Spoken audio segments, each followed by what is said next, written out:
Vale, pues dejé el chat abierto como de costumbre. Permíteme cerrar unas chacharitas que tengo aquí. Ok, pues ¿se escucha bien? ¿Se ve bien el pizarrón?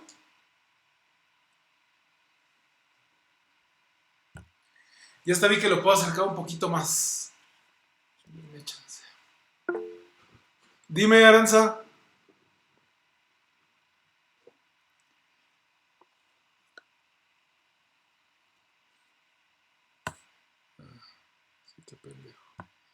Ya, sí, sí, gracias. ¿Ya me escuchan ahora sí? ¿Ya se ve bien? Gracias. ¿Cómo van con las notas?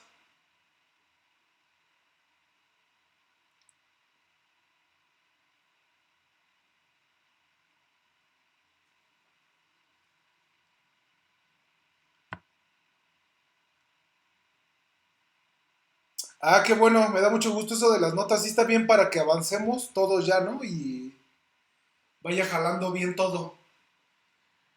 Bueno, pues vamos a seguir con esta parte, ¿no? Sí, exacto, para que los otros compañeros también puedan revisarlas. Muchas gracias. Bueno, entonces estábamos viendo un teorema que es conocido como el teorema del morfismo.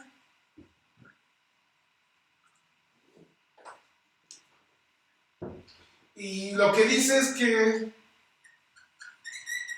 si ustedes me dan dos estructuras en el lenguaje L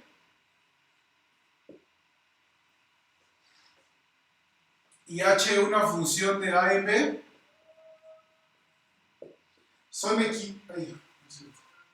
tienen lugar las siguientes, ¿no? La primera afirmación era que lo de los encajes, ¿no? H es encaje, sí y solo sí, para cualquier fórmula sin cuantificadores en el lenguaje L y cualquier asignación de las variables en A, se tiene que la estructura A satisface la fórmula phi con la asignación S, si y solo si la estructura B satisface la fórmula phi con la asignación H bolita S, ¿no? Caracterizamos los encajes. B, si H es epimorfismo,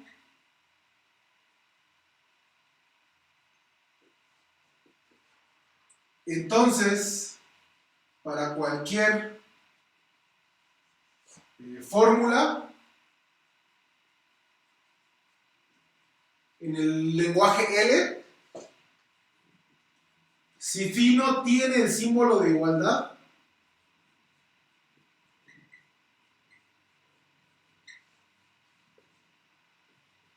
entonces para toda asignación de las variables en A, lo estoy poniendo así para que la inducción jale bonito, ¿no? Cuando hace uno la prueba como lo hicimos ayer. Entonces, si es un epimorfismo, nosotros vimos que las fórmulas sin igualdad tenían esta propiedad que le habíamos dicho que era ser de color verde, ¿no? Que era que la estructura A satisfacía la fórmula phi con la asignación S, si solo si la estructura B satisfacía la fórmula phi con la asignación S compuesta con H. ¿Va? Y luego les dije C. Si H es isomorfismo, entonces ya se daba para cualquier fórmula, ¿no? Para cualquier phi en las fórmulas del lenguaje L y toda asignación de las variables en A. Voy a poner acá abajito, espero que se vea. A satisface phi con S, sí y solo sí, B satisface a phi, pero con H bola S. Ah, hay unos mensajes. Clase de forcing no hubo, nada más es de lunes a jueves. ¿Sí está bien ahí? ¿Sí está claro el enunciado? Nada más hemos logrado dar pruebas de A y de B, ¿no? Probamos aquí el sí, solo sí, y de aquí también probamos el entonces, ¿no? Lo ocupamos, hicimos por dos técnicas muy similares, ¿no? Inducción sobre la construcción de las fórmulas que me interesan. Y les decía, el regreso de aquí no lo puedo dar, pues porque lo de ser epimorfismo, la parte de ser suprayectiva, pues no la puedo decir, ¿no? Desde el primer orden, ¿va? Entonces me interesa probar C, ¿no? Y pues lo voy a hacer lo voy a volver a hacer completamente la prueba, la voy a hacer la prueba en limpio, para que vuelvan a ver la técnica que usé para probar los otros dos, nada más es eso, o sea, para que queden más nutridos, ¿no? Si lo entendieron ustedes ya muy bien, pues les va a aburrir, y si no lo entendieron, pongan atención. Les repito, sería mejor que en lugar de que tomaran notas en sus casas, estuvieran preocupados por entender lo que yo estoy diciendo, ya que las únicas preocupadas por las notas son nuestras compañeras Aranza y Mari, ¿no? Todos los demás deberían de estar solamente preocupados por entender.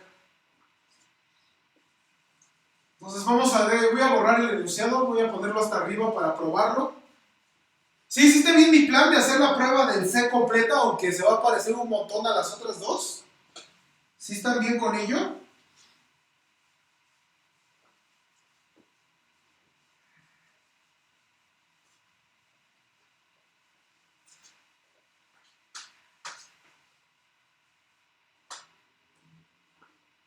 Va.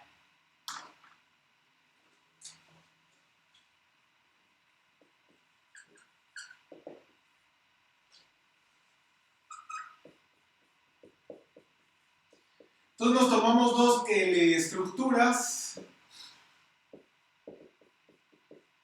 H una función de A en B.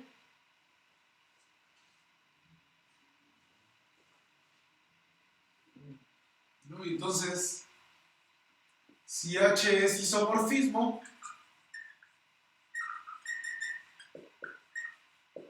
entonces, para cualquier fórmula del tipo L y cualquier... ¿Me dejan ponerle así a las asignaciones?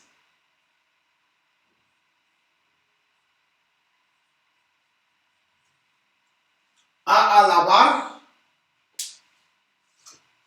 o... Ah, no, así vamos a ponerle así. A la bar, ¿no? Les recuerdo que en general, permítanme ponerlo con otro color, acá está. En general, nosotros si ponemos X a la Y, estamos pensando en el conjunto de las Fs con dominio Y y contra dominio X, ¿no? Tal que F funcione. ¿Va? Entonces, pues si le pongo S en A la bar, pues lo que quiere decir es que S es una función de las variables en A, o sea, S es una asignación, ¿vale? Y entonces, lo que se tiene aquí era que la estructura A satisface mi fórmula phi con la asignación S, si y solo si la estructura B satisface la fórmula phi con la asignación H bolita S. Entonces este lo voy a probar, les digo que lo voy a probar completo para que se refuerce todo. ¿Sí se ve bien la letra de ese tamaño? Bueno, hay cualquier cosa me dicen, ¿no? Entonces, a ver, vamos a empezar la prueba. Hay que checar que esto se tiene para todas las fórmulas. Entonces ahora sí, ¿no? Ves por inducción.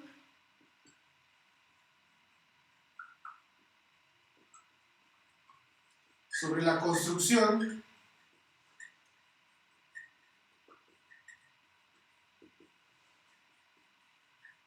de fórmulas, ¿no? Y entonces, como de costumbre, uno tiene que hacer los pasos base.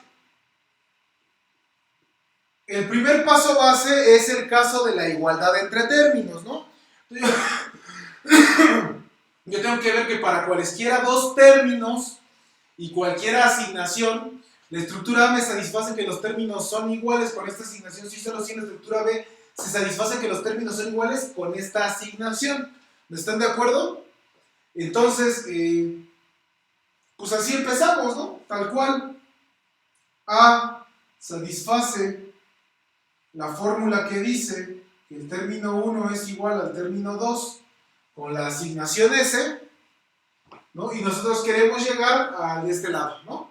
Entonces uno dice, bueno, esto es equivalente, y habíamos dicho ayer, hemos citado al santo de la verdad millones de veces, ¿no? Starsky, y lo que dice aquí es, pues esto es verdad, sí y solo si la fórmula que dice, más bien, T1 al interpretarlo en A con la asignación S, me queda el mismo objeto que el término 2 interpretado en la estructura A con la asignación S, ¿no? Eso es lo que dice Tarski. Y uno dice, ah, bueno, mira, sí y solo sí. Y aquí ocupamos a que H es isomorfismo. ¿Cómo lo vamos a ocupar? Lo vamos a ocupar de dos formas, ¿no? La primera es que al ser función, me puedo venir para acá y poner, igual que ayer decíamos, H de T1 interpretado en A con S es lo mismo que H de T2 interpretado en A con S, ¿no? La ida es porque la H es función, entonces a dos cosas iguales les manda a dos cosas iguales.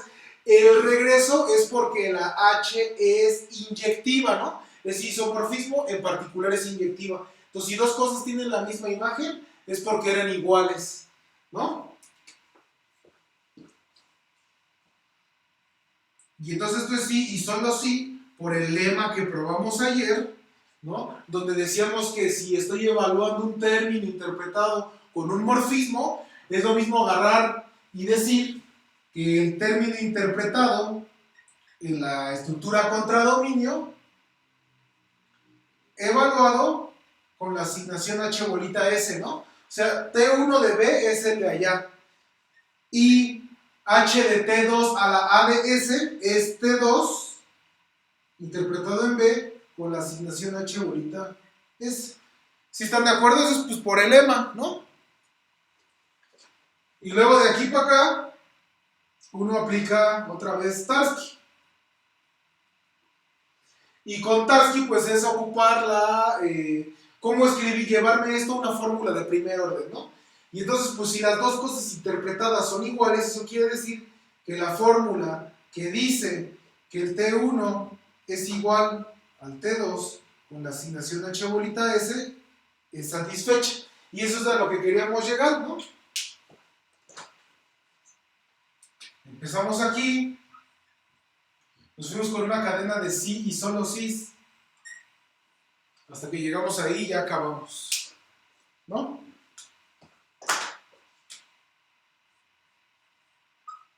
El segundo paso básico, que es ahora con nuestras fórmulas relacionales, ¿no? Bueno, las fórmulas son letras relacionales aplicadas a términos. Entonces permítanme, no voy a empezar igual, ¿no? Supongamos de inicio que la estructura A me satisface R de T1 hasta Tm con la asignación S. Y entonces hay que llegar así y solo así, poner aquí la B y aquí H bolita S. Entonces, bueno, esto es equivalente, por Tarski, a que la eneada compuesta por las interpretaciones de los términos en la estructura A y con la asignación S están en la R interpretada en A, ¿no? Es pura definición de Tarski. Ahora, otra vez, ¿no? Vamos a ocupar que H es morfismo Como el H-morfismo me preserva las relaciones de ida y vuelta, entonces si estos elementos están en la R interpretada en A, pues entonces sus imágenes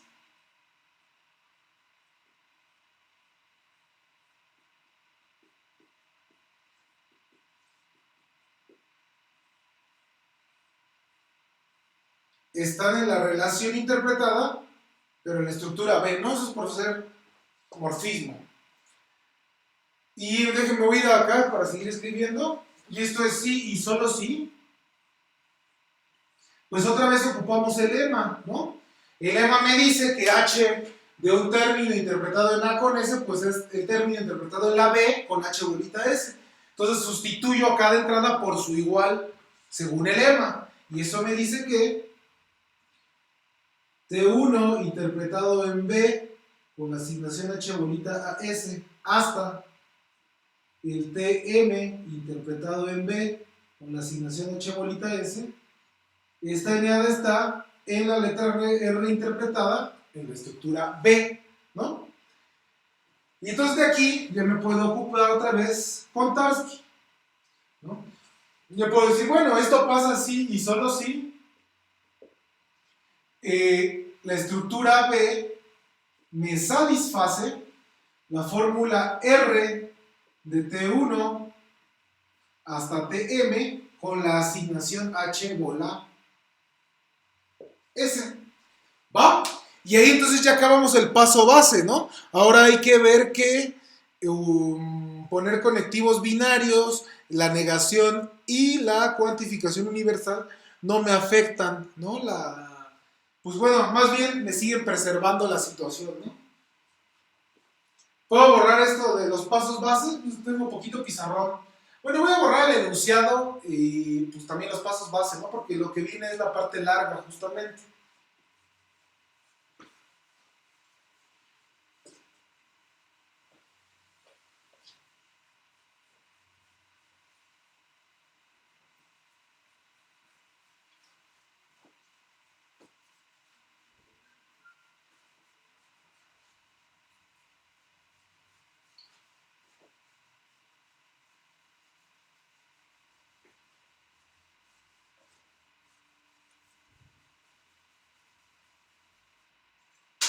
Ok, el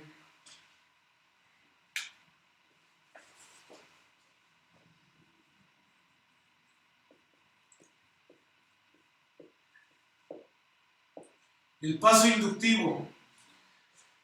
Bueno, entonces pues nuestra hipótesis inductiva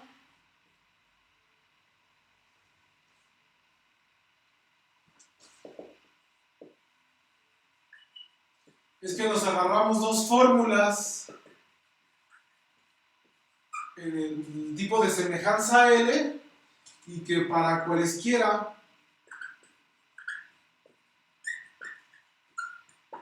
asignación de mis variables en A, ¿no?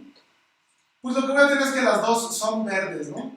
A satisface la fórmula alfa bajo S sí y solo sí. B satisface la fórmula alfa bajo H bola S. Y lo mismo, pues, pero con la beta, ¿no? Y la A satisface la beta con la asignación S sí y solo sí. La B satisface la beta. Aquí es H bolita S, ¿no? ¿Vale? Ahí están esas dos, esa es nuestra hipótesis inductiva que se cumple para esas dos fórmulas, ¿no? Entonces, pues el primer paso del paso inductivo es ver la negación, ¿no? Entonces habíamos dicho, A satisface la negación de alfa con la asignación S, y entonces uno dice, bueno, como yo quiero ver que este es verde, que es el 5 malabar y teatro, hasta llegar a el B satisface la no alfa con esta asignación, ¿no? A partir de esto. Entonces esto es por Tarski. Habíamos dicho que la estructura A no satisface la fórmula alfa con la asignación S. Pero entonces aquí le podemos aplicar la poderosísima hipótesis inductiva. La hipótesis inductiva, ¿qué dice? Ah, pues que lo tengo para alfa, ¿no? Entonces tacho de los dos lados y eso me dice que la estructura B no satisface a la fórmula alfa con la asignación H bolita S. Y entonces, pues aquí está el corto porque esto es equivalente a que la estructura B satisfaga que no es cierta la fórmula alfa con la asignación S compuesta con H, ¿no? Y entonces eso significa que la fórmula es verde, ¿no? Entonces, el otro caso, uno dice, a ver, quiero comprobar esto, pero para la conjunción de las fórmulas, ¿no? Entonces otra vez, y aquí pues ya lo hemos hecho como 500 veces, entonces yo espero que estén muy aburridos, ¿no? Aquí uno aplica Tarski y lo que habíamos dicho es que separábamos el I. Ayer, de hecho, un compañero de ustedes me había hecho la observación, ¿no? Habíamos hecho esto erróneamente en algún momento.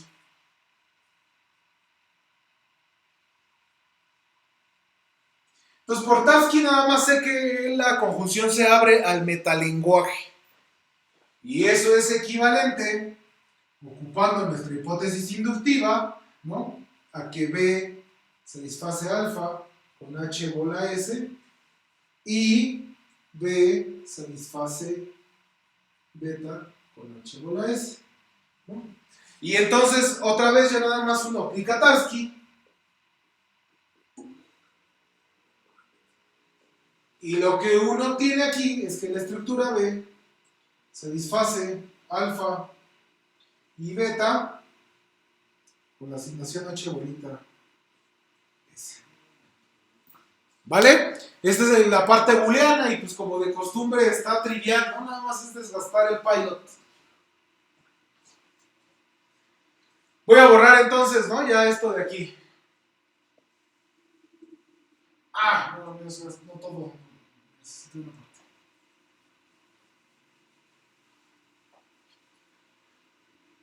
Entonces voy a dejar la misma hipótesis inductiva. De hecho, permítanme borrar esto porque nada más necesito una fórmula para la siguiente parte, que es la parte de la cuantificación. Ayer discutíamos, ¿verdad? Cuando estábamos haciendo la prueba de lo del epimorfismo, como lo único que nos pedía es que no tuviera el símbolo de igualdad, hicimos el caso cuantificacional, ¿no? Y tuvimos una fuerte discusión, no porque nos gritáramos, nos amenazáramos y esas cosas, sino porque tuvo sabor la discusión, ¿no? Que en qué pasos era donde se ocupaba la suprayectividad de la función, ¿no? Entonces salió justo que a como lo hicimos nosotros era en la suficiencia y a como lo había hecho José Alfredo era en la necesidad, ¿no? Y salió después que justo era porque nosotros estamos trabajando con el Abelardo y José Alfredo con la Eloísa, ¿no? Ok, entonces permítanme terminar ya esta prueba. A, B, C, D, creo que ya seguí el E, ¿no? Sí. Entonces agarramos A que satisfaga la fórmula para todo X alfa con la asignación S. Y pues tenemos que hacer todo el desarrollo hasta quitar la A por la B y la S por H bolita S, ¿no? Y entonces aquí uno empieza aplicando Tarski. Tarski siempre se puede aplicar sin miedo, ¿no? Para todo A en A, la estructura A satisface la fórmula alfa, pero con la asignación S modificada, ¿no? Que donde ve a X lo manda a A. Y entonces aquí venía la bronca con lo de ayer, ¿no? Fíjense, mi hipótesis inductiva dice que para cualquier asignación tengo esta equivalencia, ¿no? En base a que mi H es un isomorfismo, ¿verdad? Entonces, pues como es para cualquier asignación, con mi fórmula alfa, yo me olvido de esto de un momento, ¿no? Aquí dice, esta estructura satisface alfa con esta asignación. Entonces, nosotros podríamos poner aquí sí y solo sí, por hipótesis inductiva. Olviden un momento este de para todo A, ¿no? O sea, nada más así. Con la hipótesis inductiva aplicada a esa fórmula, con esa asignación, es que B satisface la fórmula alfa con la asignación H compuesta con la función esta, ¿no? Que luego dijimos, voy a poner aquí, y hasta lo probamos, eso sí ya no lo voy a probar ahorita, ¿no? Era que H bola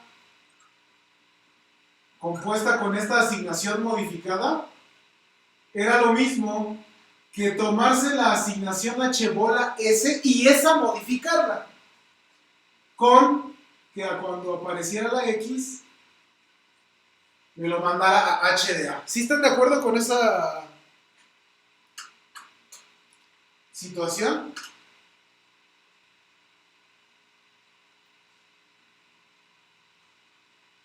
Y aquí pues no quita nada el para todo, entonces pues se lo voy a poner aquí.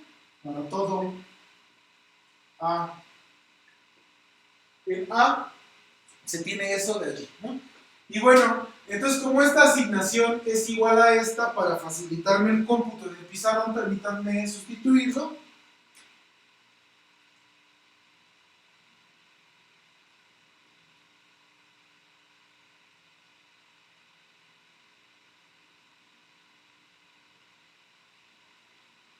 ¿Vale? Y entonces dijimos, ¿no? Aquí la ida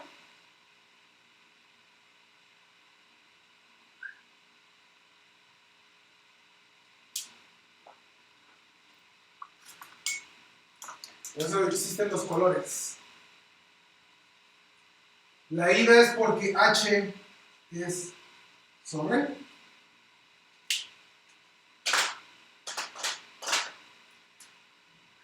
Y el regreso habíamos dicho que es porque H es morfismo, ¿no? ¿Con qué era equivalente? Ah, pues que para toda B en B se tiene que la estructura B satisface la fórmula alfa con la asignación H bolita S modificada, que cuando vea X pone a H de A. Ah, perdón, aquí ya no es H de A, es B, ¿no? Y esto ya es sí, solo sí.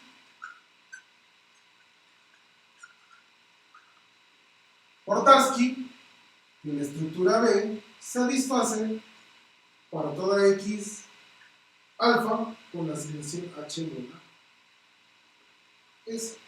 Y ya, acabamos, ¿no? Los demás casos, les repito, no tengo que hacer el O, pues porque ya sabemos que es equivalente a no es cierto que no alfa y no beta. Entonces, como ya probamos el no para el no, perdón, como ya probamos para el no y para el I, entonces automáticamente tengo para el O, como definimos la implicación en base a el no y el O, entonces ya también tengo la implicación, y como definimos la implicación en base a la implicación y al I, entonces ya también tengo la bicondicional, ¿no? Y como definimos a la Eloísa en torno con el no y el Abelardo, entonces yo también tengo a la Eloísa. ¿Sí están de acuerdo con ese choro que les dije? Entonces ya acabamos, ¿no? Con esto termina el teorema. Y entonces tengo un corolario.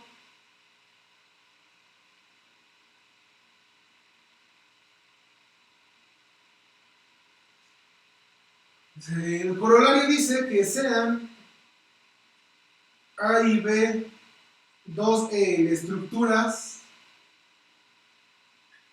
y H de A en B una función, ¿no? Entonces dice que no, bueno, sí dice eso el corolario, pero permítanme escribirlo de otra manera. Voy a borrar esto de aquí porque quiero ponerles notación y cositas de ese estilo, ¿no?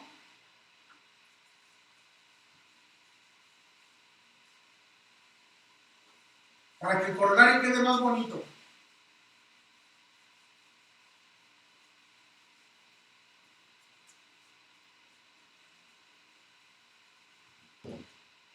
Entonces, a ver, lo voy a poner así como notación.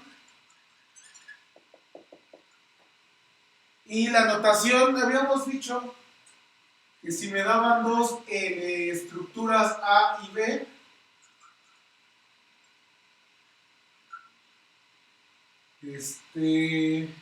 la primera notación, habíamos dicho que si nosotros poníamos que A era menor o igual que B, esto significa, esto sí, solo sí, que hay una función G con dominio A y contra dominio B, tal que G es encaje.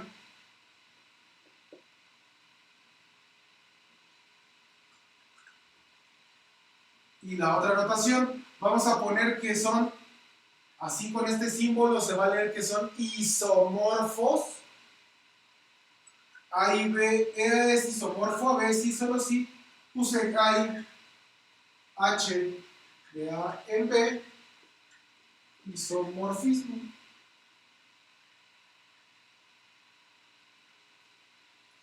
Y solo así, el corolario del teorema, sean A y B dos estructuras.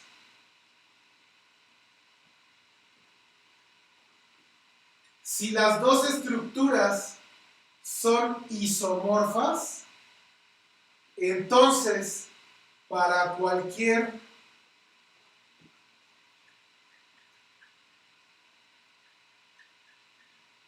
enunciado, phi, se tiene que el enunciado es verdadero en phi, en A, perdón, sí, solo si el enunciado es verdadero en B. A ver, explico. Si ustedes me dan dos estructuras que son isomorfas, entonces cada una de las dos hacen verdaderas a los mismos enunciados, ¿no? Eso es lo que quiere decir el teorema, ¿va? Si son isomorfos, entonces tienen como verdad exactamente a los mismos enunciados.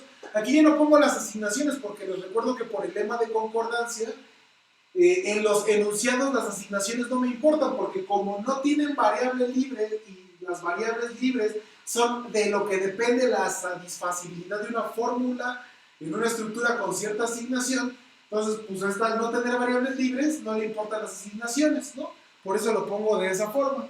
¿Cómo sería la prueba?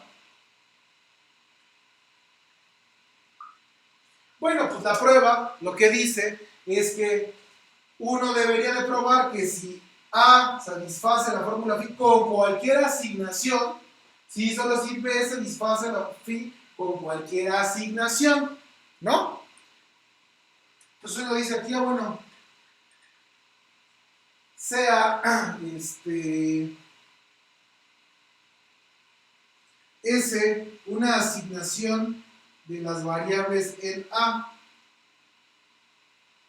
¿vale?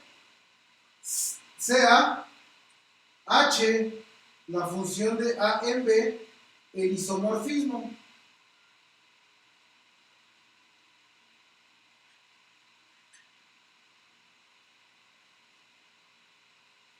Entonces, por el teorema anterior,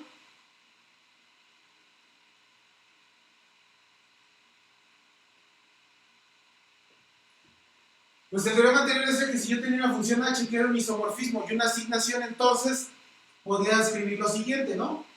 A, este símbolo, la fórmula, la asignación, un sí y solo sí, la estructura de este símbolo, la fórmula y esta otra asignación, ¿no? Eso es lo que me dejaba escribir el teorema anterior, ¿no? Pero ahora uno dice, bueno,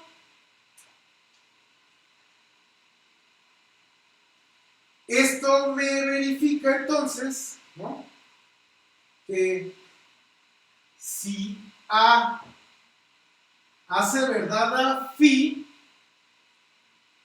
entonces B hace verdad a phi también, ¿no?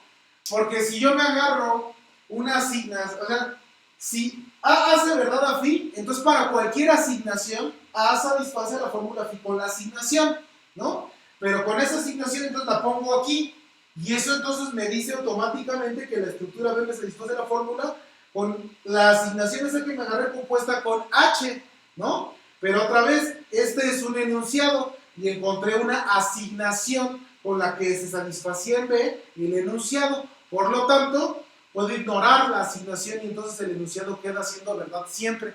¿Están de acuerdo con ese argumento? Y luego el retache acá, pues es simétrico, ¿no? Nada más que van a tener que agarrarse H a la menos 1 de B en A, el isomorfismo. Y ya, ¿no? Así se concluye ese, está, pues es un corolario inmediato, pues, ¿no? Voy a poner acá arriba otra observación rápida.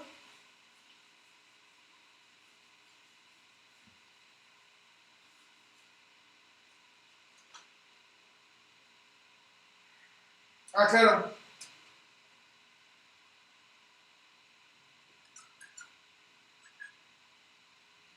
Lo voy a poner así, permítanme. Eso significa que H es un isomorfismo entre A y B, ¿no?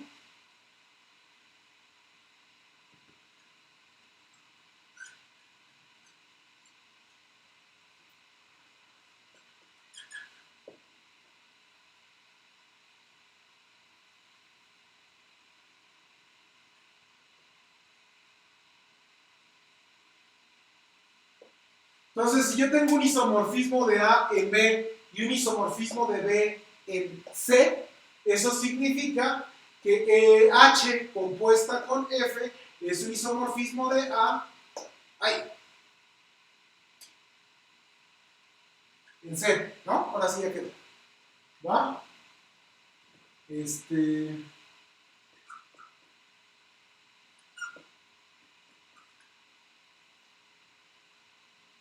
La relación de isomorfía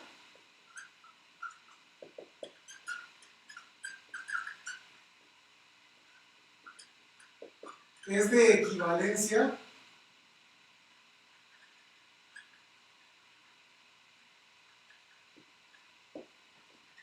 en la clase de todas las estructuras.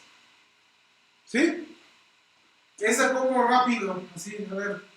El primero es que para cualquier cosa tendría que estar relacionada con ella misma, ¿no? Entonces, A es isomorfa a A, pues la identidad en A, como función que va de A en A, es isomorfismo.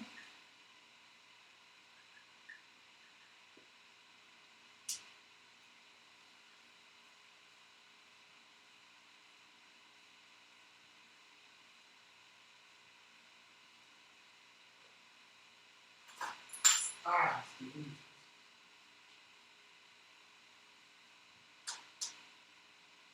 ¿vale?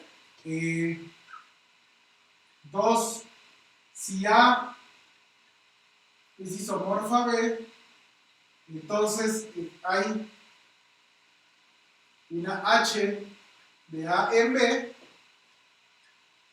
tal que la H es el isomorfismo entre la A y la B, ¿no? O sea, nada, ahí no nada, genial, ¿no? Pero esto es una afirmación que se prueba de tarea moral. Es que así, H a la menos 1 de B en A es tal que, pues es un isomorfismo, ¿no? Nada más que, pues de la estructura contra dominio en la otra. Para probar que es simétrica, ¿no? La relación de isomorfía. Y la tercera, pues es lo de acá, ya lo voy a poner.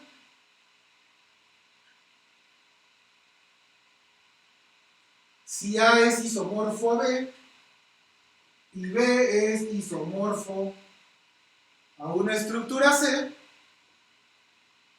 entonces la estructura A también es isomorfa a la estructura C. O sea, transitiva, y la prueba es la de arriba, ¿no? La composición de isomorfismos es isomorfismo de nuevo. ¿Va? Entonces esta cosa es una relación de equivalencia, ¿no? Entonces, pues al ser una relación de equivalencia, aunque este no sea un conjunto, pues también la pregunta de $1.000.000 es ¿qué onda con las clases de equivalencia allí? ¿No? ¿Va? ¿Estamos bien con esto? ¿Tienen dudas, comentarios, sugerencias?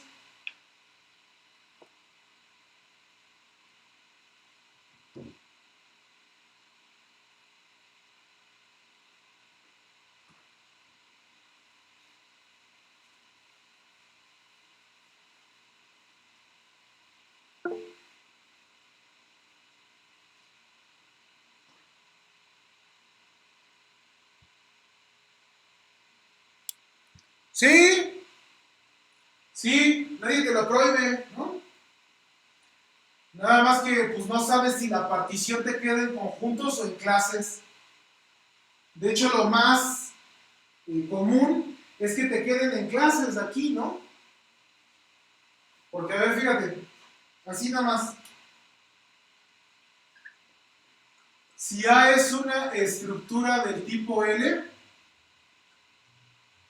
y tú te fijas en la colección, no vamos a llamarle colección, ahorita vemos si es clase o conjunto, de todas las L estructuras, tal que A es isomorfa a B, o sea, C en su clase de equivalencia, ¿verdad? Esa es la clase de equivalencia de A respecto a la isomorfía. ¿Esa es clase o es conjunto? Es decir, ¿es un conjunto de estructuras las que están relacionadas bajo isomorfía con A? ¿O son demasiadas? ¿Son una clase propia?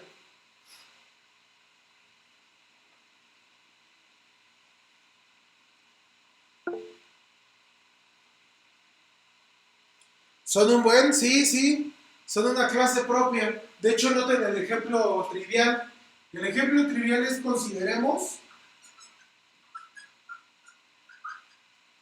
el lenguaje vacío, ¿no? Ese es el ejemplo trivial. ¿Por qué? Si ustedes tienen dos estructuras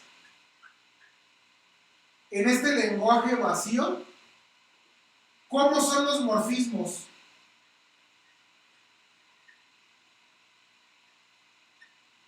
No es pregunta retórica, ¿eh? La verdad es que me gustaría mucho que abrieran el micrófono y me dijeran. ¿Cómo son los morfismos entre dos estructuras que no tienen estructura? O sea, que su tipo de semejanza es vacío. Pues me tienen que cumplir la definición de morfismo. Entonces, de entrada, un morfismo tendría que ser una función que va de A en B, ¿no? De purity de entrada. Ahora, se supone que me tiene que cumplir ciertas restricciones, ciertas cláusulas respecto a los elementos del tipo de semejanza, ¿no? Me tiene que pedir, primero me tiene que preservar las relaciones, pero no hay relaciones, entonces no tiene que preservar relaciones. Luego, la otra es que sea lo mismo operar y mandar que mandar y operar, pero tampoco hay operaciones. Y luego la otra es que las constantes distinguidas me las manden constantes distinguidas, pero tampoco no hay, joven, ¿no? Entonces, para hacer un morfismo entre estructuras en un lenguaje vacío, solo basta hacer una vulgar y vil función, ¿no? Ya habíamos discutido un poco eso. Ahora, si un morfismo entre dos estructuras de estas es una vil y una vulgar función, ¿qué es un isomorfismo?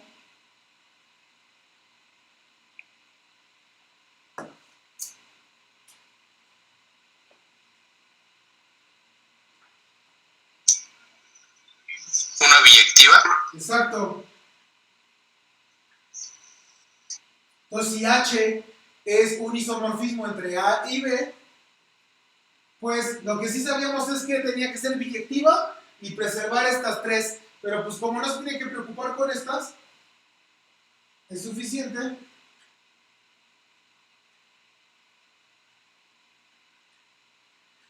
con que H sea biyectiva. ¿Va? Y entonces, pues permítanme venirme al ejemplo de acá arriba con la poderosísima magia del pizarrón. No, nada más borra ahí. Te lo pongo en otro color porque se ve más chévere.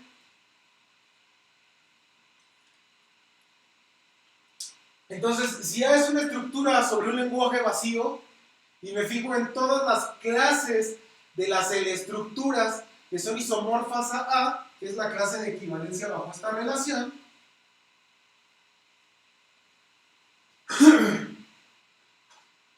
uno dice, bueno, mira, entonces, pues básicamente estoy considerando conjuntos, ¿no? Son todos los conjuntos tales que A es biyectable con B. Y esos sí son reteartos, ¿no es cierto? Estos sí son una clase propia.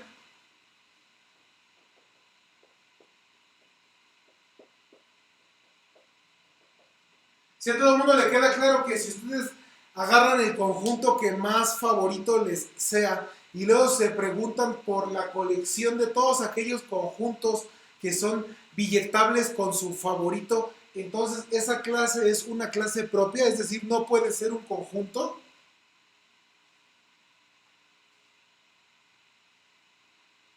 Va. Entonces en este caso esta cosa no es un conjunto, ¿no? O sea, son clases muy grandes, ¿no? O sea, uno puede, si ustedes le están cambiando a que estamos hablando de clases, pues piénselo como notación vulgar y vilmente, ¿no? No necesitamos más, la verdad. Pero bueno, esto sí puede ser extremadamente grande. Va.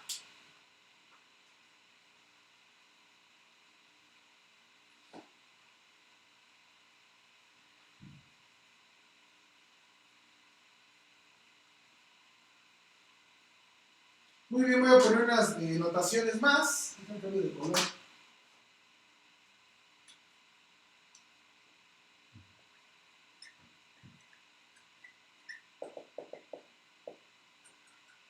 Pues nos vamos a tomar una estructura del tipo L. Y entonces le vamos a poner la teoría de A. ¿Este conjunto qué o quién va a ser? Bueno, pues va a ser el conjunto de todos aquellos enunciados en el tipo de semejanza, perdón, en el lenguaje L, de tal forma que la estructura me hace verdad a ese enunciado. No le pongo asignación porque ya les dije que aquí las asignaciones les hacen los mandados a los enunciados, entonces pues lo quito, ¿no? Y me queda de esta forma, ¿no? Todos los enunciados del tipo de semejanza de la estructura que sean verdad de la estructura, los echo ese costal, y ese costal se llama la teoría de la estructura, ¿va? Entonces, observación, si A es isomorfo a B, entonces la teoría de la estructura A es la misma que la teoría de la estructura B. Y la prueba es el corolario de los teoremas del morfismo. Si son isomorfos, me sale la H, que es isomorfismo de A en B, y la H-1, que es morfismo de B en A, y eso me deja transferir la verdad de un enunciado al otro, ¿no? Más bien me deja transferir un enunciado de una teoría a la otra, ¿no?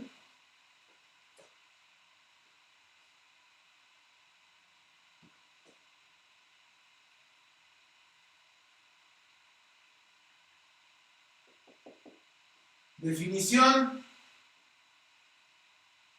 Sean A y B estructuras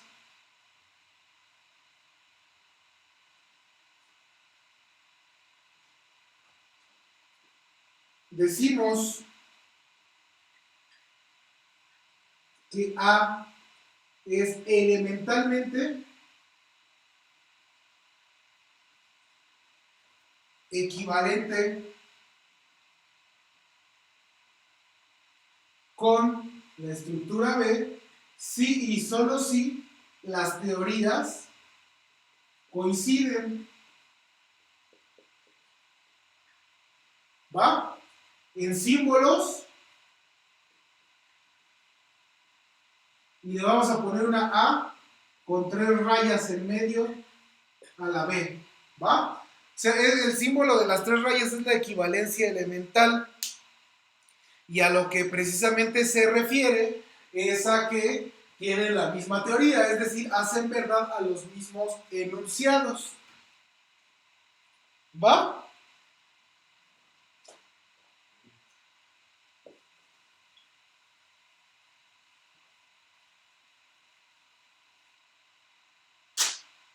A ver, rápido.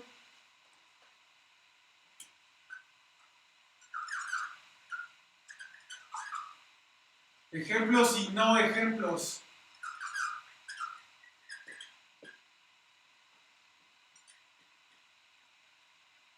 A ver, así en corto.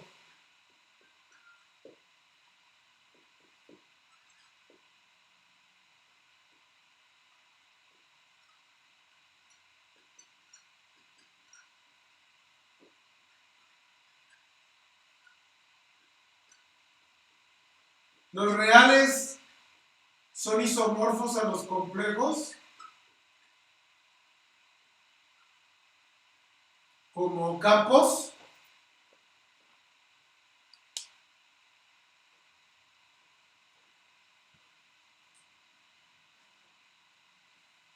Ya hemos visto lo suficiente como para que me digan esto.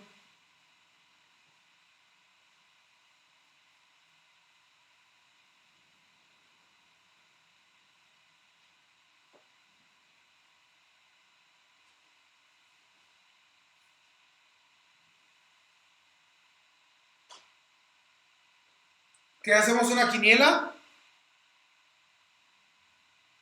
Hola. A ver, voten. ¿Son isomorfos o no? Como campos.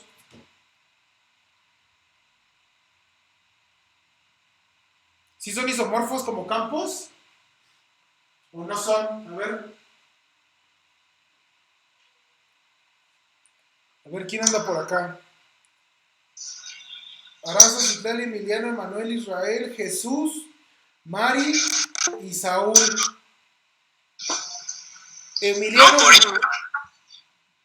Emiliano Gutiérrez dice, creo que en él. Saúl dice que no. Y Araceli también vota que no. ¿Alguien vota que sí son isomorfos como campos?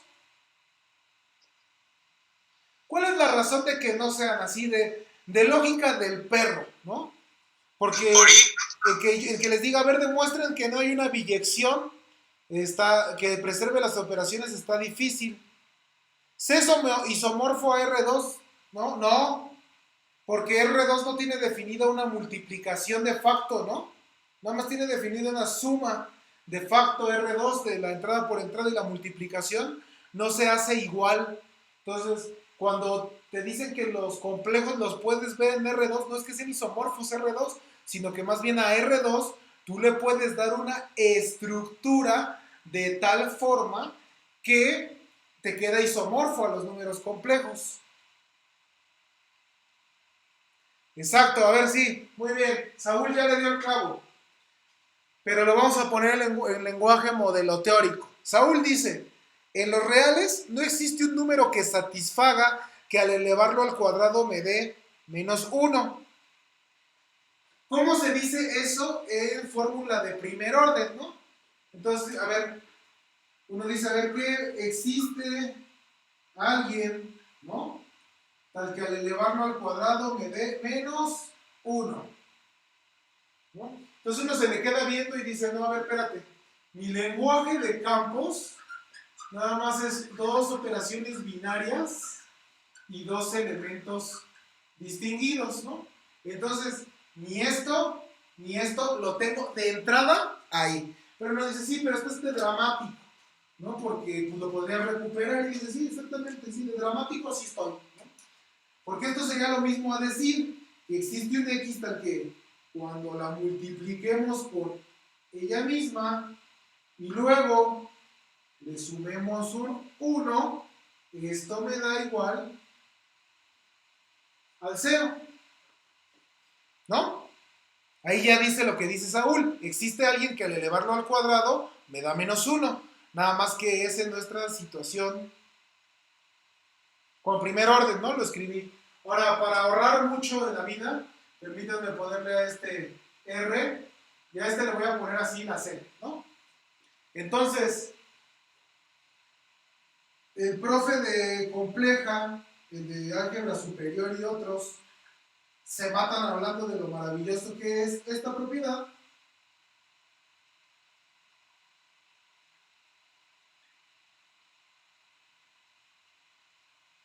La cual tiene lugar en los complejos, ¿no? De hecho, hasta le han hecho creer al mundo que esa ecuación fue la que le dio lugar a los números complejos, ¿no? Y por cierto, este es un enunciado de mi lenguaje L, ¿no? O sea, no tiene variables libres. Y pues las complejos sí hacen verdad que existe alguien que me satisface eso. Y R no satisface que exista alguien que me satisface esto de aquí.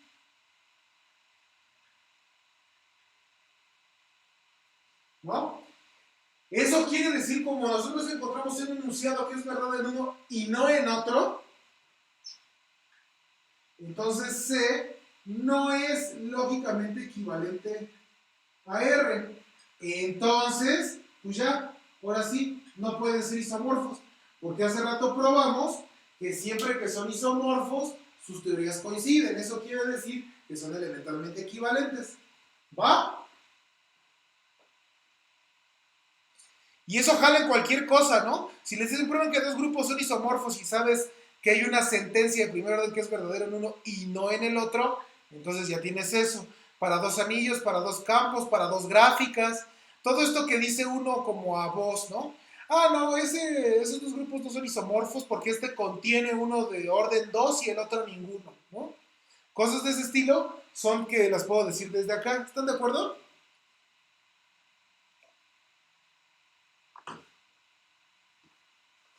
Otro ejemplo antes de irnos rápido.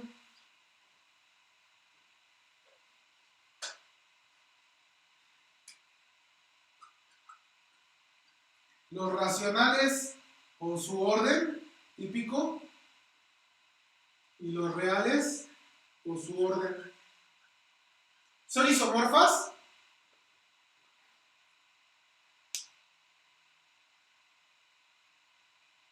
¿Podrían ser isomorfas?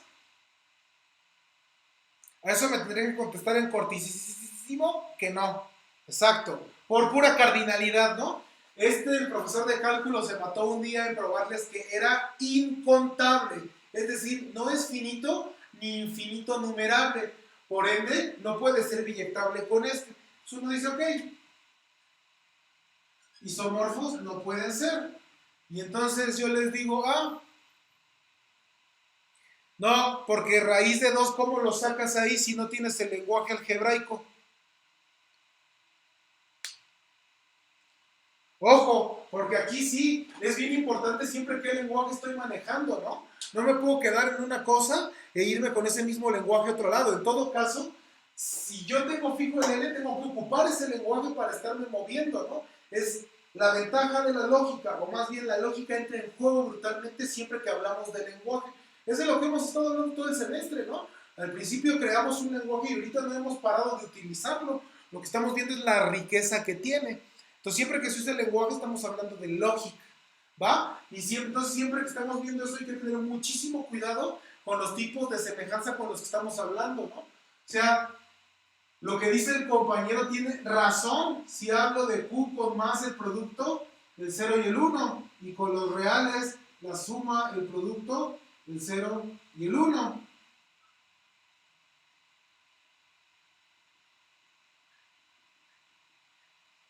¿Va? aquí sí es cierto que estos no son isomorfos, no solo por la cardinalidad, sino aparte lo que está diciendo él ahí, lo de raíz de 2. Raíz de 2, ¿cómo lo escribo? Raíz de 2 se escribe que hay alguien que al multiplicarlo por sí mismo me da 2, ¿no? Entonces, existe alguien al que x por x es igual a 1 más 1, ¿no? Esta aquí es verdad y esta aquí, bueno, no es satisfacible y aquí sí, ¿no? Sí, no hay falla, ¿no? Está muy bien. Es que ese tipo de preguntas o ese tipo de comentarios siempre caen muy bien porque precisamente son detalles que la neta es que luego no se me ocurre decírselos, pues porque los paso como por alto, ¿no? Pero sí son importantes, ¿no? Son muy, muy importantes. Entonces, en que salgan de repente es una oportunidad muy chida para ir aclareciendo y esclareciendo cosas que nos permitirán avanzar, porque conforme vayamos entendiendo lo que sí puedo y lo que no puedo hacer, entonces me centraré en lo que sí puedo a cómo hacerlo de mejor manera, ¿no? ¿Va? Entonces, por eso estas dos no son elementalmente equivalentes, ¿no? Le pongo aquí 3 rayas y las tacho.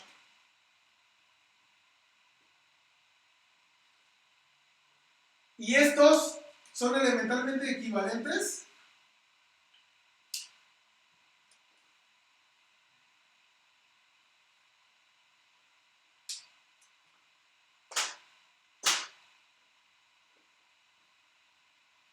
Esos serán, fíjense, qué rudo, ¿no? Porque lo que dice acá es, mira, pues no son biyectivos por los tamaños, pero si llegaran a ser elementalmente equivalentes, y está chistoso porque entonces no me va a diferenciar el tamaño, ¿no? Pero lo que me está diciendo es que pues estas dos estructuras, solo pensándolas como ordenadas, a la hora del lenguaje no las puedo diferenciar, no sé qué onda, ¿no? No hay un cómo.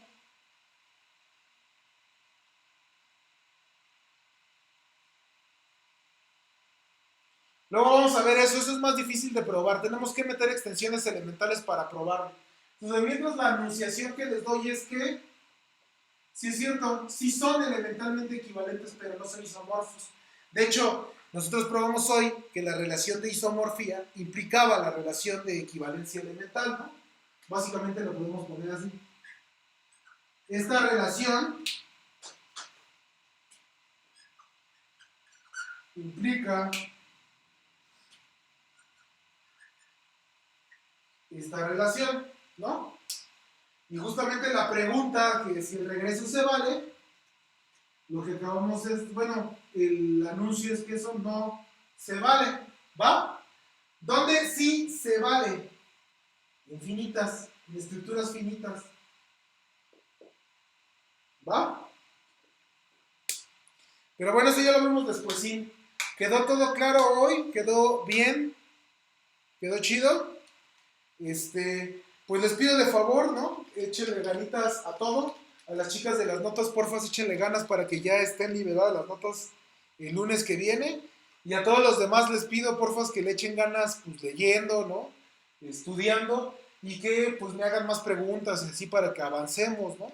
También, y también si algo no les queda claro, pues podemos revisarlo, ¿no? O sea, yo no tengo broncas, ¿no? A mí me gusta revisar el material para que nos quede claro a todos. Y también ahí está lo del repaso, ¿no? Hay que ver qué onda con lo del repaso. A mí me gustaría que fuera maratónico, la neta, porque si no nos vamos a tardar un montón, ¿no? Un montón. Pero pues los demás, ¿qué onda, no? O sea, sí nos maratoneamos, sí están dispuestos, no tienen ganas, digo, también no están obligados y dicen, ¿saben qué?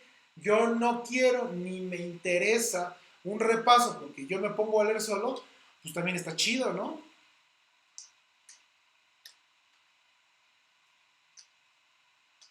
Pues el lunes, no, el lunes yo no puedo. Mañana, como esta hora, un poco más temprano, nos agarramos así de cierta hora y hasta que ya, digamos, los que nos conectemos, digamos, ya, párale. Mañana pueden todos los que están, tienen ganas. Miren, los que no quieran estar también digan que no y ya nos quitamos con contarlos. Tienen todo derecho a decir yo no quiero participar en eso. Nada más digan yo no voy a participar porque entonces ya nos dejan de organizarnos a los que sí. A las 12, por mí está chido, mañana a las 12 va.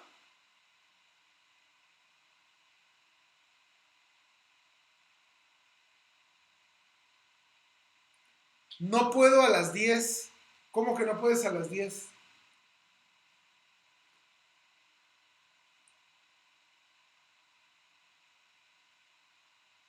¡Órale! ¿Y a qué hora se acaba tu clase?